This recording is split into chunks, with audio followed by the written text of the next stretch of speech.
નર્મદા જિલ્લામાંથી એક મોટા સમાચાર મળી રહ્યા છે, જેમાં ચૈતર વસાવાના અંગત માણસે ભારતીય જનતા પાર્ટીને સમર્થન જાહેર કરતા ખળભળાટ મચી જવા પામ્યો છે અને અનેક રાજકીય સમીકરણો પણ હવે નર્મદાના બદલાયા છે। વૈષ્ણવજન તો તેને કહીએ જે પીડ પરાઈ જાનાને રે।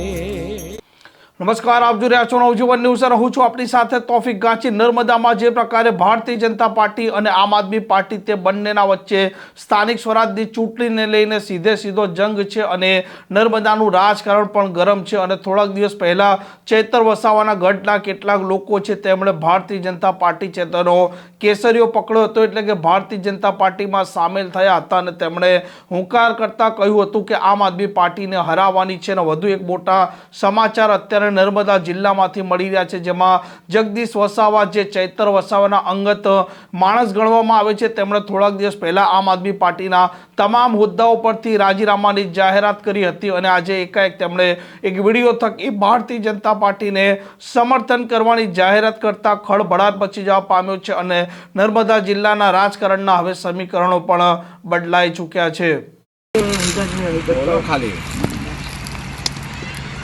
આજે અમારા આગેવાન જગદીશભાઈ ને ધમાભાઈ આમ આદમી પાર્ટીમાંથી રાજીનામું આપેલ છે, તો એમના હાથે અમે ભેગા થયા છે ને હવે જગદીશભાઈ જે ડિસિઝન લેશે તે અમે સ્વીકારશું। તે રીતે આ જગદીશભાઈ કંઈક કહેશે આપણને। સૌને જય આદિવાસી, જય જોહાર। ટૂંક સમય પહેલાં જ અમે આમ આદમી પાર્ટીમાંથી રાજીનામું આપેલ છે। મારી જોડે અહીં ઉપસ્થિત ધમાભાઈ છે, અનિલભાઈ છે, શિવરામભાઈ કોયલીઓથી પણ ઉપસ્થિત છે। નિવાલદાના તમામ યુવાઓ સાથે ચર્ચા વિચારણા કરી, બીજા આગેવાનો સાથે પણ ચર્ચા વિચારણા કરી છે જે સમાજનું પ્રતિનિધિ કરે છે એવા લોકો જોડે પણ ચર્ચાઓ કરી અને ઘણા બધા વિચાર વિમર્શ કર્યા બાદ અમે નક્કી કર્યું છે કે જે પણ હમણાં સ્થાનિક સ્વરાજ્યની ચૂંટણીઓ ચાલી રહી છે એમાં અમે ભારતીય જનતા પાર્ટીના જે પણ નર્મદા જિલ્લાના ઉમેદવારો છે, જે કંઈ તાલુકાના છે, જિલ્લાના ઉમેદવારો છે, નગરપાલિકાના ઉમેદવારો છે, એમાં અમારું સંગઠન એમને ખુલ્લું સમર્થન આજથી આપી રહ્યા છે।